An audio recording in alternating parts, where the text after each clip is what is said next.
told me a friend of his family got killed in September 2001. 2000, yeah. And it affected him to enough that when he was in law school, that he decided he's going to do something about it, and then joined the Treasury Department and was sent to the Middle East. And in that capacity, he was able to try to trace where the money was going and how it was going to Al-Qaeda and other places. So that started him on the journey. So he has been in the U.S. I'm going to read this because I can't remember all. He started with the U.S. Treasury, and then he also served in a number of counterterrorism and intelligence capacities regarding travel to over 20 countries. It's quite exciting. Now, I met Michael because I had a young woman who did something similar in the Middle East, and I had her talk here. And she said, "You gotta meet my friend. You realize it's not the fancy names of all the heads of these organizations that do anything, it's the young people. They always send you, not themselves, to do all this work." Michael's now with Tiedemann, and he's going to probably tell you what he does there. And I've asked him to talk about the art market and how it is being affected. And then I'm going to ask him a question about how he sees our dollar based on all the things he's going to talk about. So I welcome you, Michael. Thank you so much, Dale, for that wonderful introduction and for having me here today to speak with all of you. It's a real pleasure. And I am so happy that my wife, Nolan, is here, and my parents, Barbara and Michael Greenmold, are here, as well as my mother-in-law, Noelle Ween. So last year, I wrote that we're facing a great inflection point in the art market over the next decade. But forget the next decade. It's now. It's today. We're at that inflection point. Much like how the real estate market and other assets and banks reacted to earlier events as part of the century and regulation that were ushered in, the art market is at the front and center on display under a new light, shining in on the art industry. Whether it's Christie's, Sotheby's, or Phillips, the old guard auction houses are acting like central banks, ushering in change in many forms, ushering in digital payments and digital art. We will all look back at this moment, at this inflection point, and see how this era emerged, first with art, and then shifting to other industries, whether it's you're paying your kids' college tuition in digital payments, whether you're giving charity in digital payments. Digital and decentralized clouds of change are circling us right now. They are circling us and they are ripe for disruption, in expression beyond the canvas. We are living with the digital canvas, a digital canvas that doesn't know borders, no rules, no trace, no record of identity or beneficial ownership, or at times, no moral compass. So in my travels from Russia to China to Qatar to Lebanon, the Middle East to the Western Hemisphere, the reach of the art industry is indistinctly broad. Auction houses that operate on multiple continents often remain blind to the actual actors, to the actual people at the beginning of the transaction, in the middle, and towards the end. Furthermore, the transnational nature of the industry makes it very difficult to track, regulate, or really enforce effectively. So I want you to think about this for a second. An astonishing 1 trillion in illicit capital has been earned legally or otherwise, has flowed out of China from 2002 to 2011. 1 trillion. The participation, for example, of a Malaysian businessman interacting with Christie's, engaged with over 200 million worth of artwork. China, which as we all know is a site of major operations for auction houses. A Basquiat sold yesterday for 40 million from Asia, has also been included in this narrative of contemporary art being used as a vehicle for movements of illicit wealth. Now, an area that I'm very familiar with, given my time at the Treasury, anti-money laundering and terrorist financing, as Dale said, I had the great pleasure to go after Al-Qaeda's money in Africa, to go after ISIS, to go after the sources of funding. US banks in the years leading up to 9/11 did a lot to go after the money in the banks. But little was done to reform the financial system and the demand for customer transparency. In my view, the same level of rigor and oversight should be applied to all asset classes, and the art market has been left out. Ultimately, those transactions in the art space struggled to enforce the identification of its clients. So imagine if you go grocery shopping and you don't know the ingredients of what you're buying. You're willfully believing that you know the identity and the source of those ingredients. In a way, when you're buying a piece of art or you're buying antiquities, do you really know the source? Now, we've seen great progress with diamonds over the years and gold and other major asset classes, but the same level of light hasn't been shown yet on the art industry. So there have been prior updates to the Bank Secrecy Act, and that's been applied through the years. But in January 2021, finally, again, it takes major events to push change and evoke change. There was legislation that was entered to start understanding who the beneficial owner was.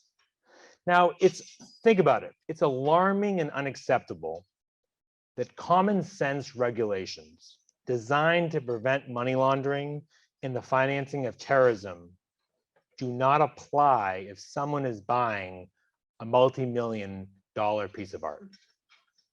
Just think about that for a second.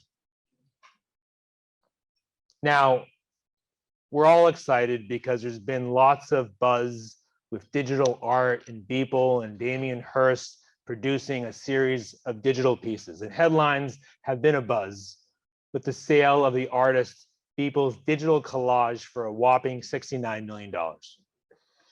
Now, in case you missed it, I'll bring you up to date. It's a JPEG file that was sold by Christie's in an online auction in exchange for a cryptocurrency called Ethereum. Now, Christie's is still paid in dollars right now, but the artist and the person buying it paid in crypto. Now, when Christie's and others start to be paid in crypto, then we've really seen that transformation and the light really has shined through. So this has transformed a lesser known concept called, which I'm sure you're all familiar with now, non-fungible tokens, NFTs, into a household term overnight.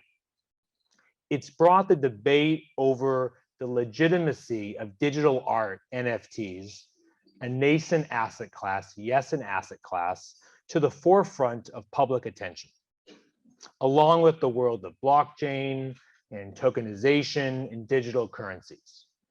Now, indeed, it is part of a greater shift to this digital world that we've experienced over the past year. And yes, you can read in the Sunday Times trends that we're all at home, so we must be purchasing more digitally at home, and our practices are changing. But it's clear that we are at an inflection point in the art market now. Not only is this groundbreaking for digital content linked to blockchain technology, but it's an entirely new group of buyers welcomed into the art market. Ones who have no particular interest in prior icons or really knowledge of contemporary art. So this new audience is an audience of gamers. It's a gamer's mindset. It's a mindset of decentralization. It's a mindset that people want to operate outside of oversight. So think about the canvas and think about the canvas constantly expanding. Furthermore, this places blockchain technology front and center in helping bring in transparency to a traditionally opaque art market. Now, this is reinforced by the identities and the motivations behind the buyers of this $69 million piece. And again, my life has been tracking the money, understanding where it began, why it was moved, who are the intermediaries, those key ingredients.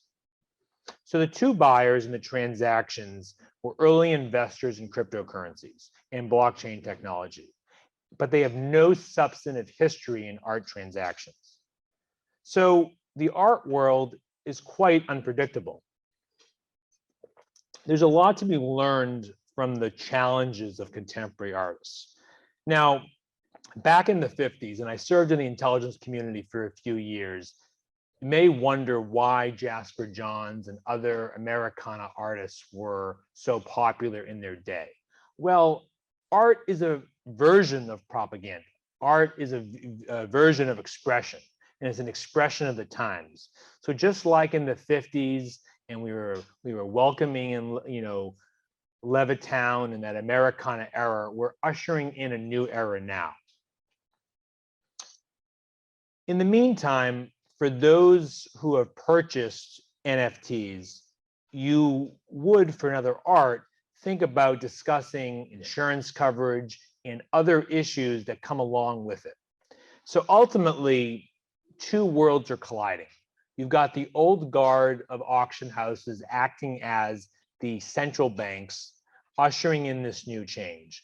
And you've got the confluence between the art world and the digital realm.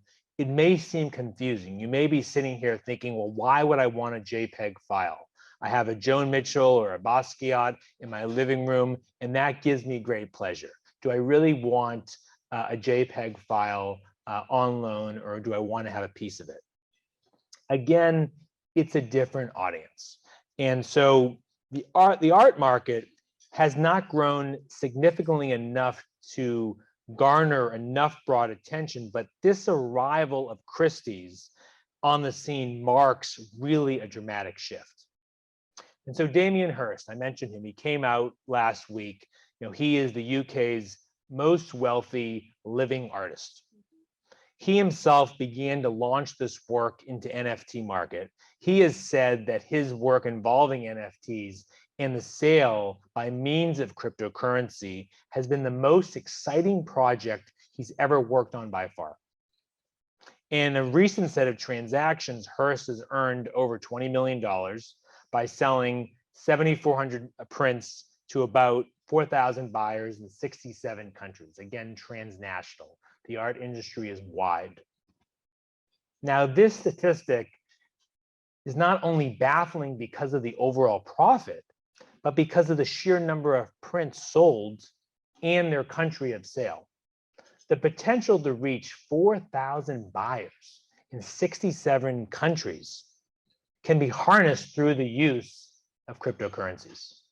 So the normalization of this process will only continue to gain momentum as more and more traditional artists make a foray into NFTs, further extending this access to different members, different audience of the art community. So questions still remain. However, about the place of NFTs in the future of artwork and art markets. But what's totally missing in this current debate is the quality of the art. The Beeple transaction is really, as one major figure in the auction world told me, the Kardashianing of the art world. And it's become famous for being famous. It's for certain in artwork, but placed in the canon of art history, the work is neither new nor innovative. So I ask, will the traditional academic art world judge the NFT artworks, or will they live in their own parallel ecosystem? Now, I touched upon digital currencies. This year, we've witnessed a tremendous shift in value to almost all things digital. Stock market valuations for technology companies are through the roof, and cryptocurrency prices have more than quadrupled. If you invested $1,000 last year in Bitcoin, it's worth $8,000 today. Versus if you invested $1,000 in the NASDAQ, it's worth almost $2,000. Or $7,000 you made if you invested $1,000 in Tesla last year. So beyond value, the popularization of NFTs and the mainstream use of cryptocurrencies also has great implications for market access and financial inclusion. So here's how I see the way forward. Schools, charities, nonprofits, and small businesses in need of funding all stand to gain from access to a large variety of sources. As we think about industries and sectors that were previously reserved for those in the know, these frameworks are beginning to change. They're beginning to be disrupted. And so are the possibilities for any person with access to the internet. Markets are being exposed in every corner of the globe as connectivity expands and newer, easier ways to get involved in previously exclusive types of transactions emerge. So artwork, access to financial institutions, and charitable giving are only a few of the many opportunities that will be exposed in a digital transaction. Who knows? A year from now, when you attend another one of Dale's events, you may be able to give a payment to her in a digital transaction. So I'll close with this, and I welcome a robust set of questions. What do we do about this? What's the way forward? So my old team at the Treasury has some important work ahead, as well as the Federal Reserve, as well as other elements of the government, to work closely with the art industry, ultimately to understand the beneficial owner, to understand who the identities are at every turn, which is going to mean not just the large auction houses, but the galleries are going to have to boost up their compliance teams. There's going to have to be a different level of diligence and compliance. I've said it before, our greatest asset is reputation. So as the US continues to utilize tools of financial statecraft to limit the cash flow and economic freedoms of adversaries around the world, the age-old mechanism for concealing illicit transactions has been receiving more and more attention, the art market. We all know the Nazis knew which art to take during World War II. Because of Nazi art and those transactions, the Office of Foreign Assets Control at the Treasury started to impose financial sanctions on the Nazis for their art. So look at the full circle that we've come today since that time. We've ushered in tremendous connectivity, tremendous financial tools, using our US dollar, and I'll get to your question, Dale, as probably the strongest form of national power besides the US military. So though it's been a consistent store of wealth for the length of its existence, artwork has largely remained out of the focus of regulators. You've got key lobbyists on both sides, and you've got plenty of people who don't want the light to shine through. Anonymity, difficulty in valuing individual pieces, and the ease in cross-border smuggling all play a substantial role in the draw of malign actors to the art industry. So let's begin the work. Let's begin the work to not only to protect the canvases here now, but to create some borders to the canvases that know no borders. Thank you very much.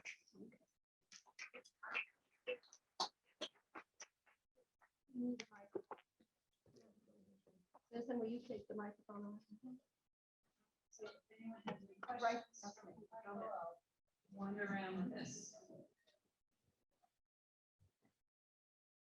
You mentioned there were two buyers for that $69 million NFT piece. I wonder if you could expand on who they were and what they were up to, because when I read all this, I just had the feeling that somebody was trying to set a marker for a large dollar transaction period, which is legitimize the market. Do you agree with that? I think there's a lot of information out there right now and a lot being said about the two buyers. So I don't want to speculate too much about their motivations. It obviously was a form of expression. It was a cultural statement. But like other markets in setting up a certain price, it's no different than the real estate market we're seeing on this island right now. It's no different than perception. And trying to boost the price ultimately is about the narrative. And so the reason why I think the art industry is so unique is that we don't always see it through those lenses. So the two buyers, I'm sure, propped up this price, got excitement, boosted that narrative, and ultimately it grew. So if you were on Clubhouse a few days after the sale and you saw the excitement, it built the price up. And so I think you're going to see now with Damien Hirst getting into this business, and other contemporary living artists will likely get in. This, I don't know if it's going to reach 69 million each time, but Christie's had a choice. And you have to ask yourself, why did Christie's decide to do this now? Sotheby's, Phillips, others, their general counsel's office are all filled with legal memos right now. Should we do this? How are we going to know what assets we're going to take in? But I think ultimately to your question, it's really a statement, but I view the industry like other industries. It's all about narrative.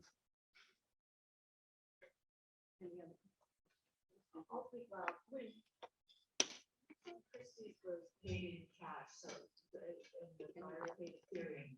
So did Christie's like carve out some amount, or they converted the Ethereum to cash, just pay the commission, or how did that work?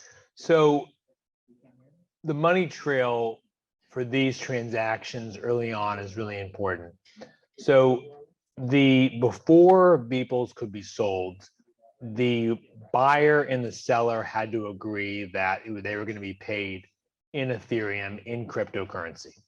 Christie's is still paid in dollars. Christie's went to the New York office of the financial oversight before this purchase and said, if we accept it in dollars, but both ends are paid in crypto and Ethereum, is this okay? So they got general counsel sign off before. What's interesting is that Christie's was paid in dollars, right? So that is important. Think about the Belt and Road Initiative that China is doing right now, laying on debt on all these emerging market countries, right? We view that as China getting out in front of the United States. China's being paid in dollars still. Once China gets paid in its digital currency, then it's a real problem. So I still think we're in the nascent days. But once you see a transaction for Sotheby's or Christie's being paid in crypto, then we're really seeing a changing of the guard. But what's been interesting is that there's still tax issues, implications issues. So your tax is not exactly even, it's not more advantageous to be paying in crypto. It's more of a feeling that you're being part of a shift. You're being part of a creative purchase. And some say that people want to go to a cocktail party and be able to say, I just paid for my latest, NFT in crypto. Please come over after dinner and I can show you my JPEG file. So I think the key is following, as Dale said, the money trail. And money trails don't lie. We got bin Laden because we found the courier. We found the courier because he was transferring information to get money to the other Al-Qaeda affiliates. The money trail doesn't lie. And so in all of this, I'm watching how is the money being paid and who's being paid, who are the intermediaries at every level.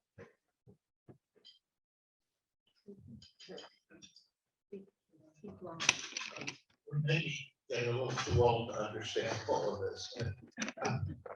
What I get confused is how do you convert the cryptocurrency to cash?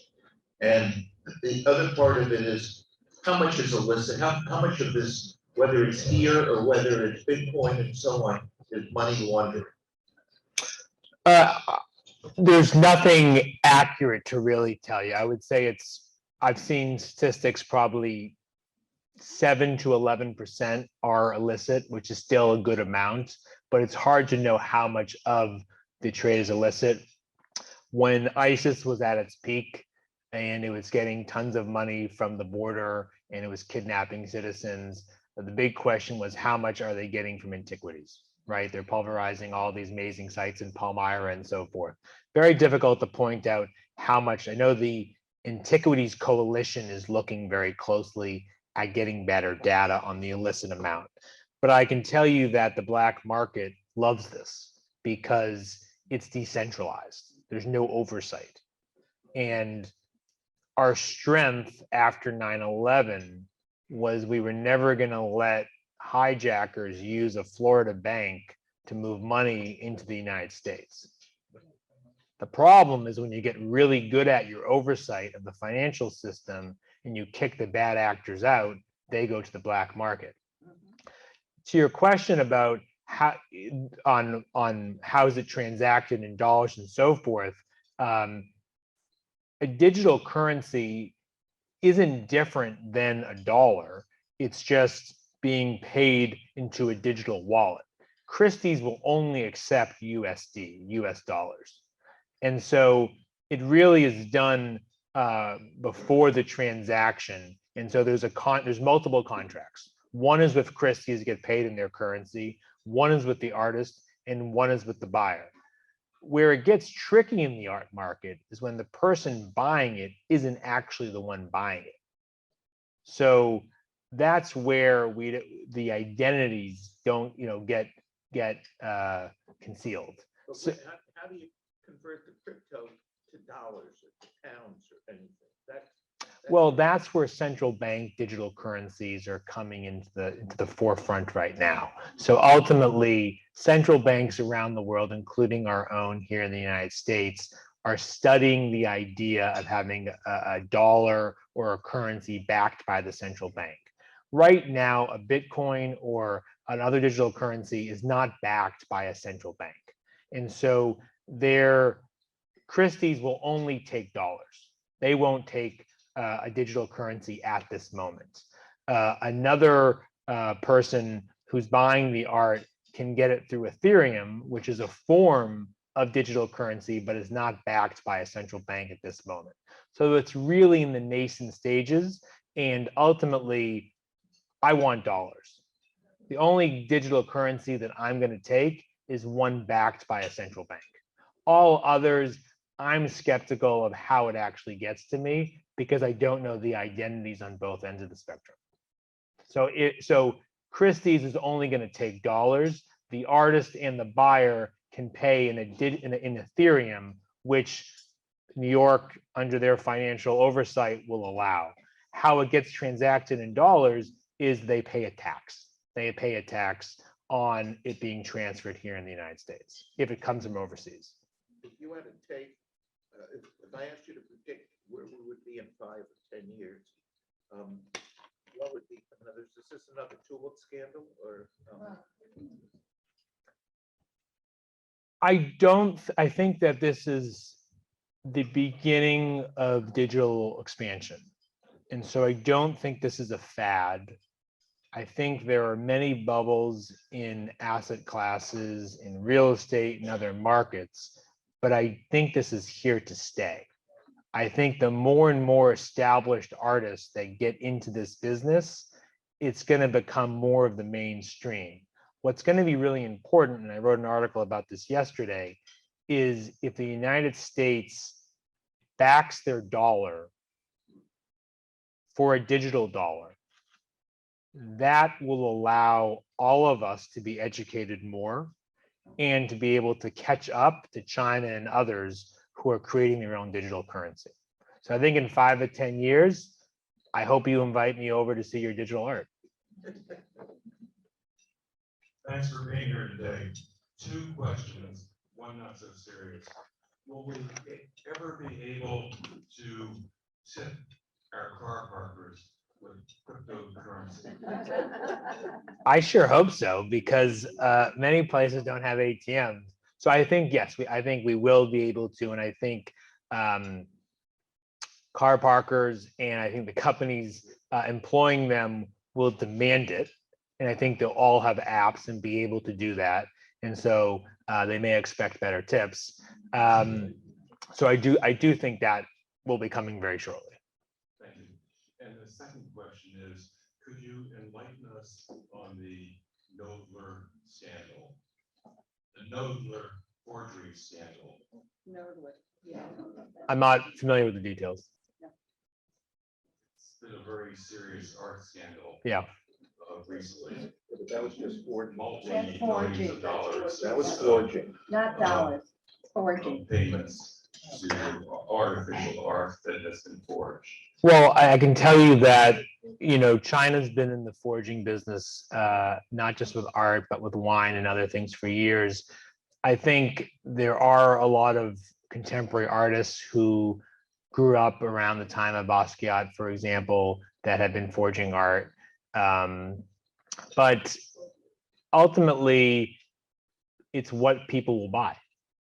It's what the market demands. So I was reading something recently that said that buying a piece of forged art, there was demand for it. And so I think it goes back to really what the market demands. And I work with many wealthy families and as part of Tiedemann's family office. And you know, families have been calling me up in the last couple of weeks and they've been saying, should I own $10,000 worth of Bitcoin? Should I get my grandson or granddaughter into NFTs? What does this all mean? And ultimately, this is the next level. This is your grandchildren or your kids will want to be investing in this because this is a new form of expression. It's a new form of investing. ESG has been popular for the last couple of years. This is just another extension. My caution to them is education and to understand the transaction at all levels so that they're not getting into bed with any illicit activity. Yes, I was wondering, you purchased a painting that only sits on your face in your computer. Somebody hacks your computer and steals your $63 million painting. What do you do? That's no different than someone stealing your identity and pickpocketing you just digitally, right? So with this new era of JPEG files and digital art comes a different level of cyber protection. So I was, you know, having almond butter toast with my wife this morning, and I was saying, preparing for this talk, and I was saying, well, this new industry is going to have new cyber firms protecting your art, new virtual galleries promoting NFTs. So just like a safe protecting your diamonds in your home, you need to have new safety digitally to protect your digital assets. It's no difference. The problem is that with identity theft and with cyber attacks, there's more at risk now. Now, I still view someone's identity and their social security number as your greatest asset because you spent your entire life building up who you are.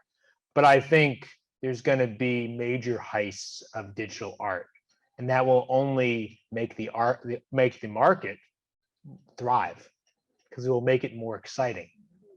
Just like when there are bank robbers in the West, we're in a new West right now of digital art.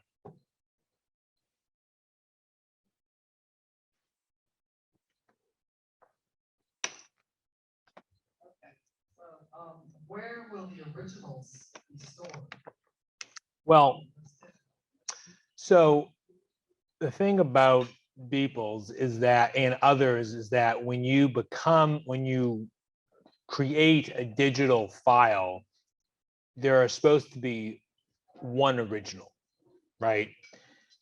Just like going down to the downtown New York and picking out a copy of a Chanel handbag, right? There's going to be duplicates in this world, and it's going to require art experts to become better at their jobs.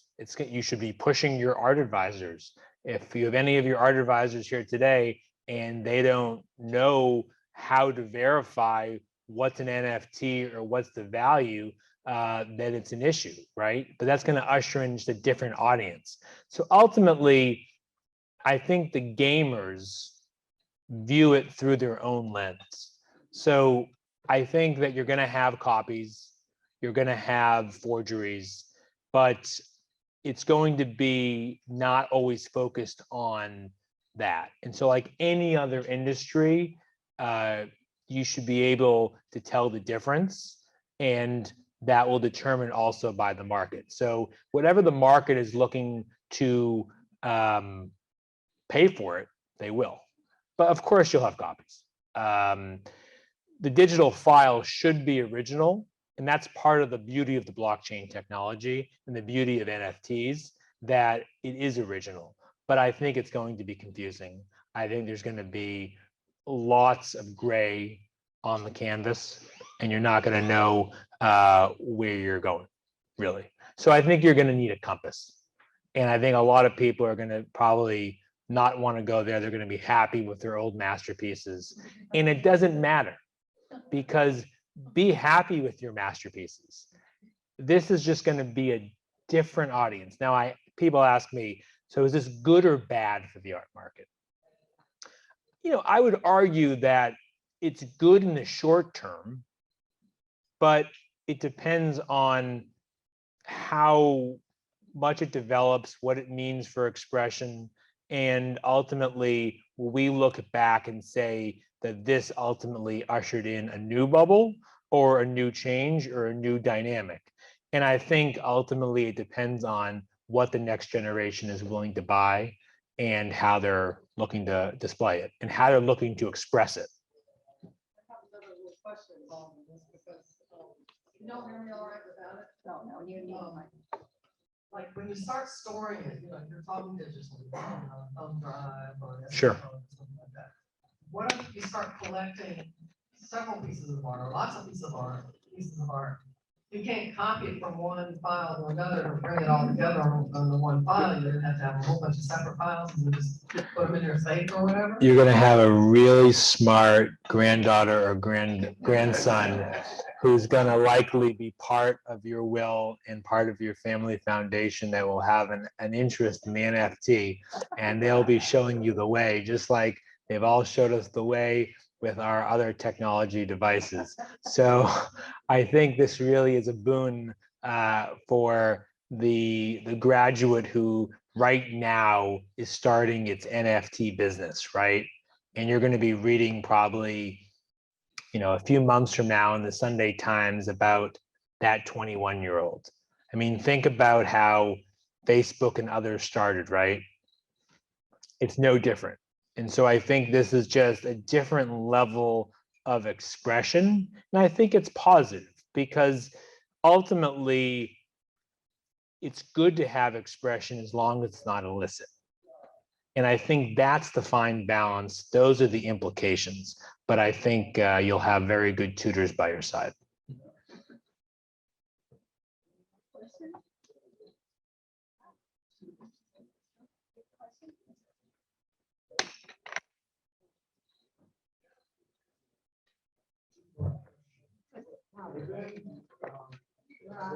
Louder, louder. In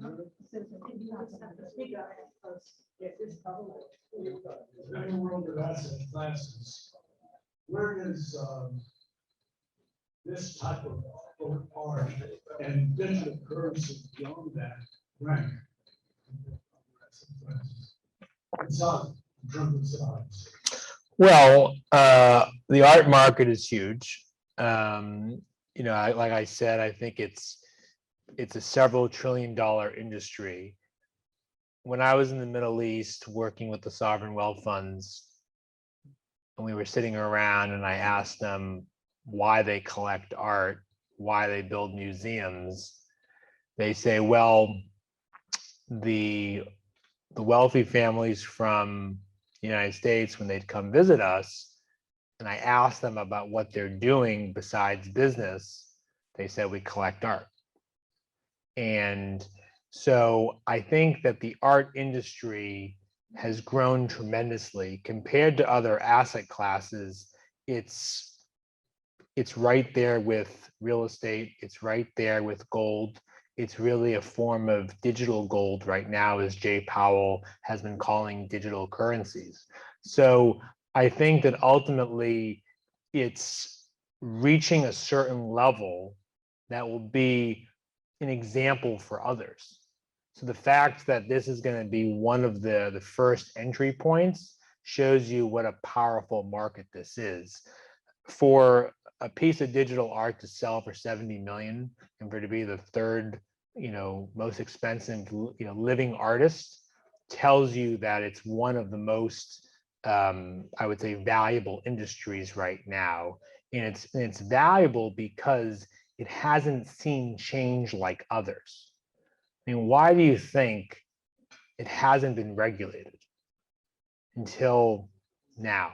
It's never been regulated because it's so valuable, because there's so many loopholes, and because it can be passed on from one generation to next and be done without really the traditional rules.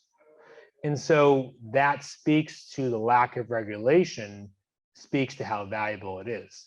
And I'm all for capitalism and survival of the fittest and having valuable assets. Where I get a little concerned is when I go back to how terrorists and illicit groups move money. And once one door closes, they look for others. And art has been a really convenient way to move money. And all the bad groups follow each other. So Al-Qaeda, a business, has a health plan, has, for its suicide bombers, pay for the kids. They looked at what the Nazis did to build their empire. ISIS looked at other empires to see how they raised money for their empire. And one of the ways they moved those monies, besides the drug trade, besides human trafficking, was antiquities and art. And so I think just like protecting the integrity of the financial system, just like protecting the integrity of the real estate market from shell companies and from Chinese buyers coming in and picking up, Fifth Avenue in New York, the same level of care and diligence should be displayed to the art market. With all that having been said, are you convinced that we're beyond, the world is beyond, there being another both tulip mania? I think that there will be more digital tulips. And I think they'll take on different forms that we don't even know yet. But I want guardrails. I would like more of a compass. I don't really want to just put my hand in a gray black bag and not know what I'm picking out. So I do think that we are entering that, but I would like more of a feeling of certainty, not going too close to the dark gray line.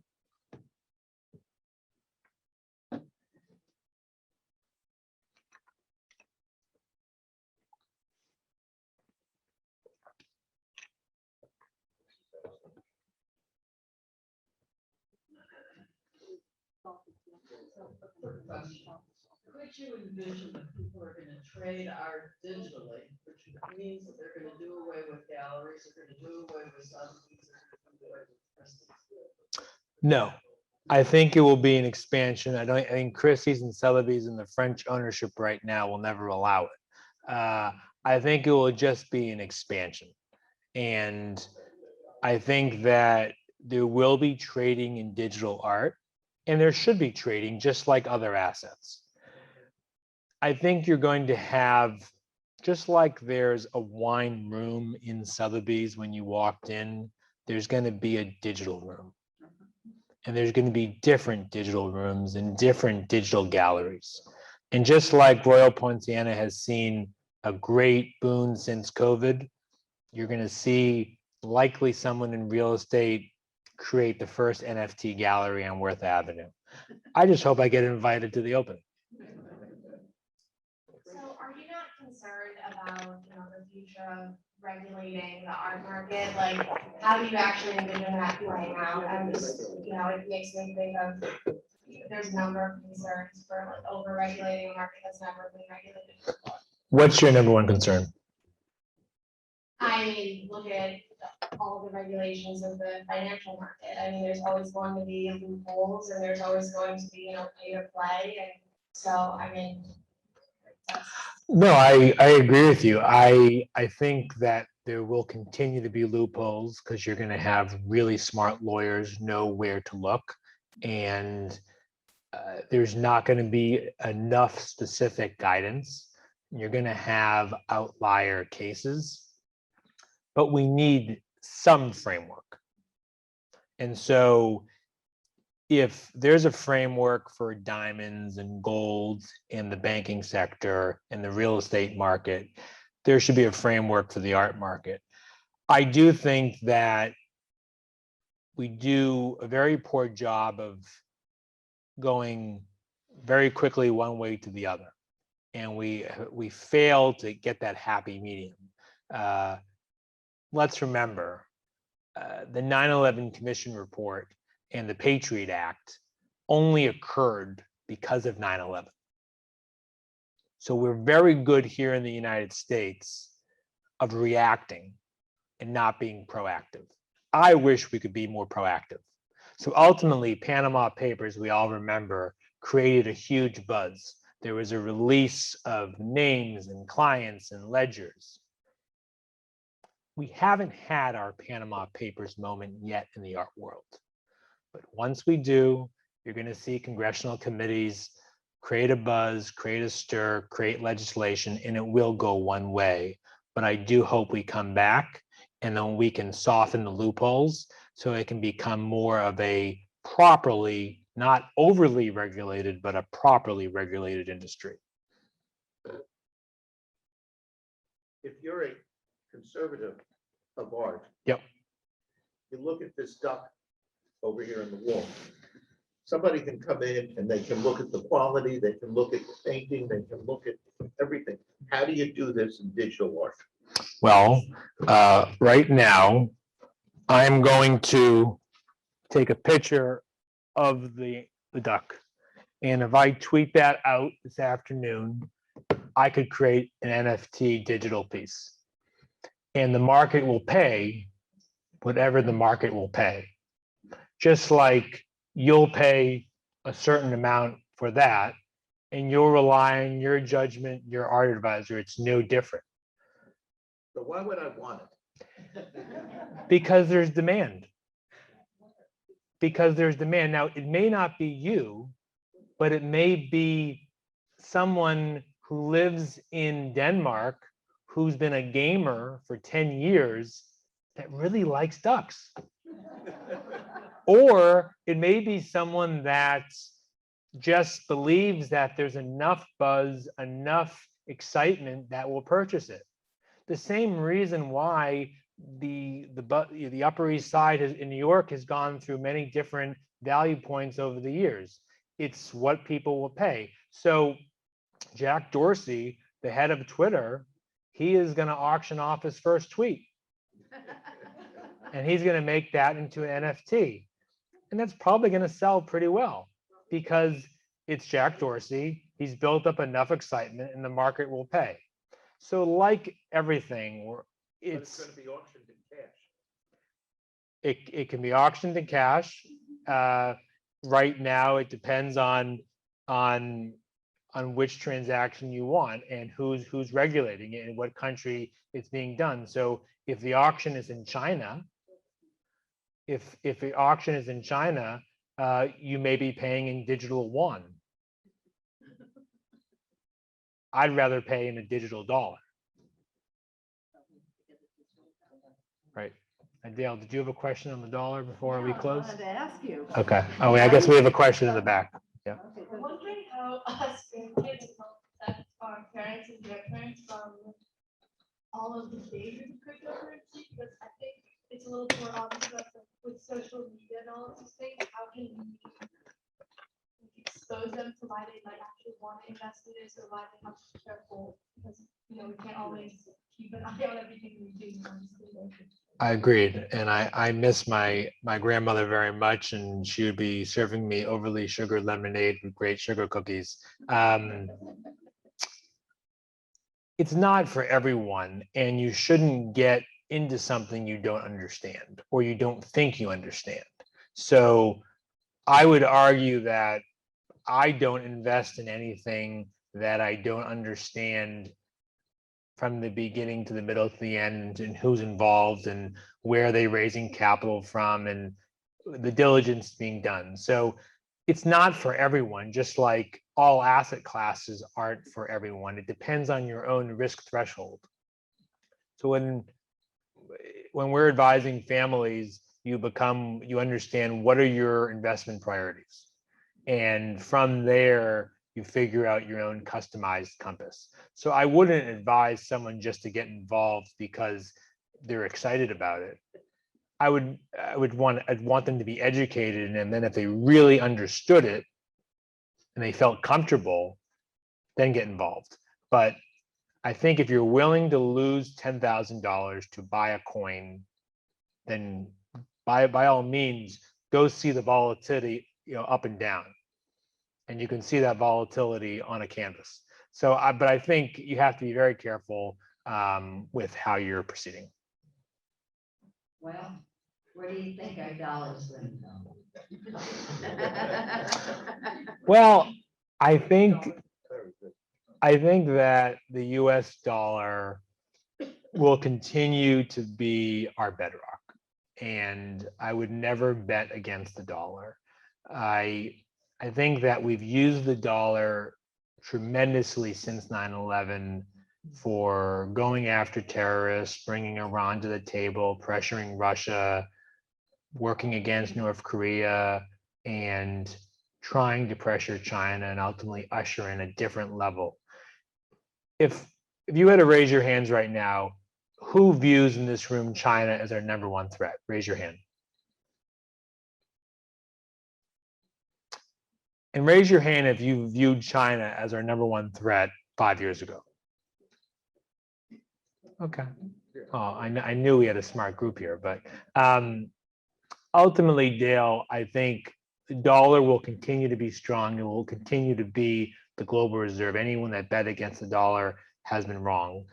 I think the question is not just how have we used the dollar for strength and for weaponization and as a hammer, but how do we create another option for using the dollar for emerging economies for positive growth? And that's the narrative that China has taken. They've used the Belt and Road to create this narrative that don't worry about the United States. They're distracted in their own world. We're going to give you debt and we're going to create opportunities. Now, ultimately, we have been distracted and we haven't used the dollar in a non-national security way. So I think going forward, the strength and the beauty of our financial system, US competitiveness, and the future of the dollar, it needs to be done very carefully, very targeted, but there needs to be positive economic development and emerging market off-ramps rather than just sledgehammers and sanctions. I agree. What about digitizing the dollar? I'm a huge supporter of it. I'm a huge supporter of it because I wrote a piece yesterday about the Beijing 2022 Olympics. And basically, I'll close with this image that as the US athletes and the other athletes step off their planes and they turn on their phones and they connect to the Chinese internet, they're only going to be allowed to use digital yuan. There needs to be a digital dollar option. And right now there's not. So I think just from a competitiveness perspective, from a financial inclusion perspective, we cannot rest on our laurels. And complacency, Dale, complacency is the thing that I am most fearful of. We need to continue to be proactive. And I am very bullish on the United States because I think we've always stepped up and I want us to win the gold medal. I'm with you